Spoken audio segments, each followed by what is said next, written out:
What happens when security kicks a young black woman out of a tech expo, moments before her keynote speech?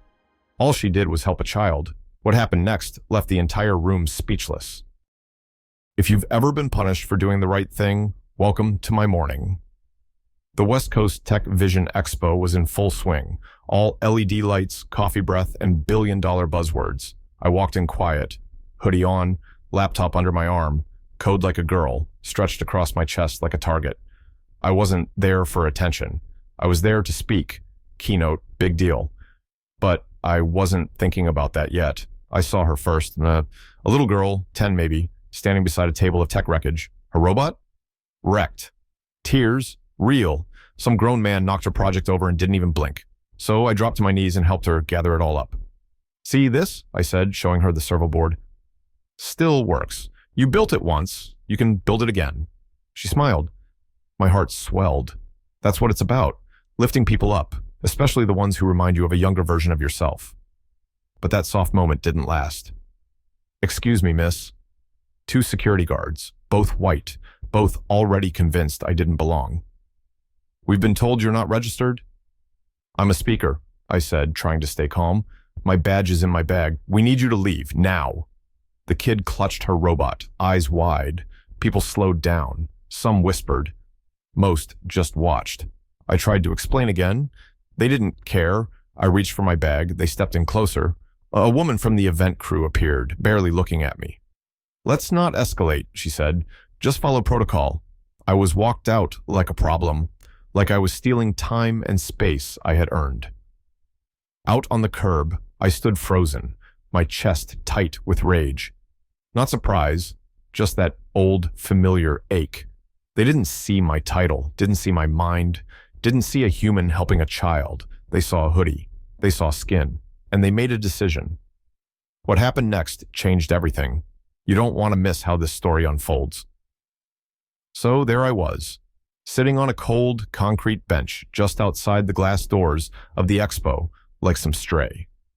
My laptop bag under my arm, phone in my hand, refreshing emails like salvation was going to pop up in bold.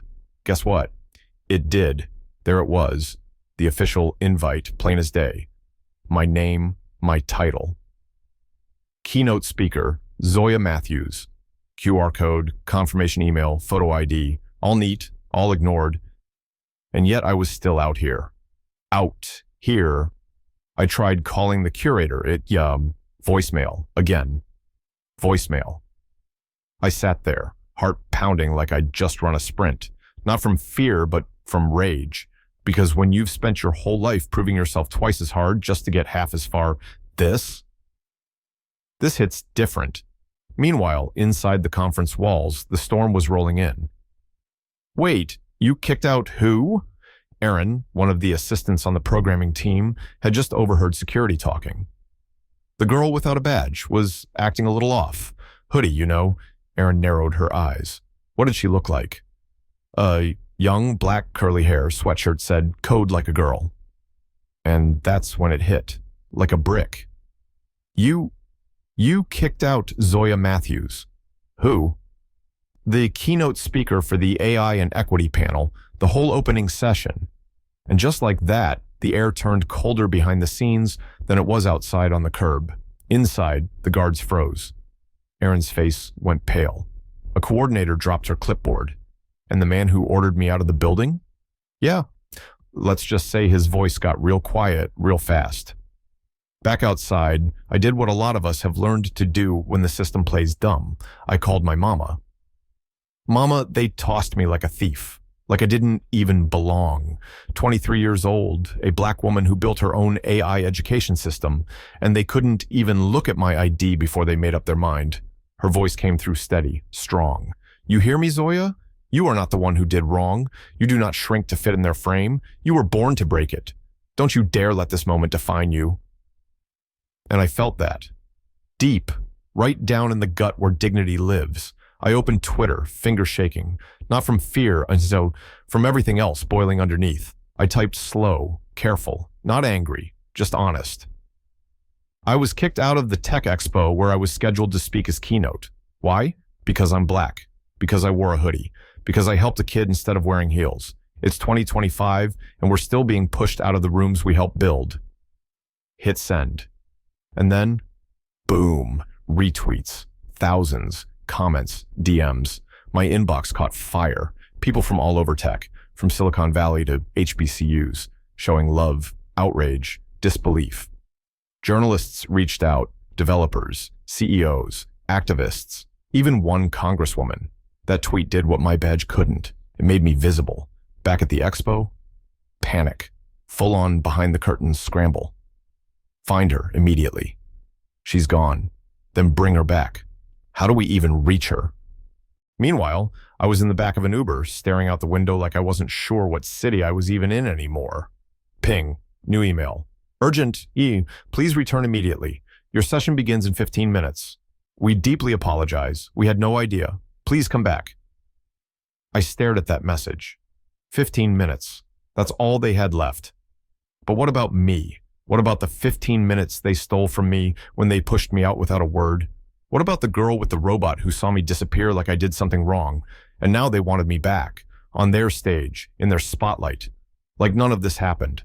I sat in silence, the city blurring past my window. The question wasn't, could I go back? The question was, should I? This is the moment. Everything you've been waiting for, right here.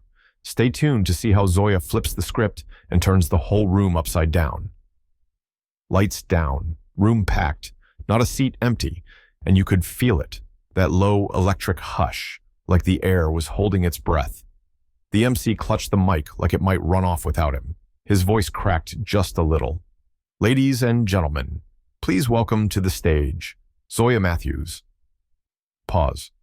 Real pause. Not the cute kind they rehearse, the kind where the whole room sits in the tension of its own mistake. Then the doors opened. I walked in, same hoodie, same sneakers, same natural curls, but I wasn't looking down this time. I wasn't shrinking. I looked that room dead in the face. The crowd stood up, not all at once, but ripple by ripple, like they were waking up. Applause started soft, then stronger and stronger. I stepped to the mic, looked out into the rows of faces, executives, students, engineers, interns, reporters. All eyes on me now. I didn't need notes. I didn't need a fancy intro slide. I had the truth. Earlier today, I was escorted out of this building. Not because I broke a rule, not because I posed a threat, but because someone decided, based on a sweatshirt and skin tone, that I didn't belong. Silence. Not a cough, not a phone, just listening. I didn't come back here for revenge. I came back because I have something to say, and it needs to be said where it matters. I paced slowly, voice steady, heart loud. See, we like to talk about the innovation in this space, cutting edge, game-changing, inclusive. But let's be real. If your vision of the future still relies on the same old biases, you're just coding the past into something shinier. A few heads nodded. A few more sat frozen. Bias doesn't start in machines. It starts in people. We feed it into algorithms the same way we feed it into training manuals, hiring policies, and yes, security protocols. I let that one hang for a second. If your system sees someone like me and tags me as out of place, you don't need a software update. You need a mindset reset, because we cannot automate fairness if we don't even practice it ourselves. I watched as people shifted in their seats. Some looked down, some leaned in, but all of them were hearing it now, not from a headline, from a human being. This isn't about me. This is about every voice that gets cut off before the mic's even turned on. Every young girl who thinks she's not tech enough because no one in the brochure looks like her. Every innovator whose brilliance goes unnoticed because they dared to show up as themselves. I paused, looked at the crowd one more time. Technology should expand who gets to dream, not shrink it to a dress code. And with that, I stepped back. The applause came in waves, louder than before. This time, they weren't just clapping for a speaker. They were clapping for the wake-up call. As I stepped off stage, she was there, the little girl from earlier, holding her robot like a trophy. "Miss Zoya," she said, voice small but sure, "you were the coolest." I smiled. "You built something. Don't forget that." Then from behind,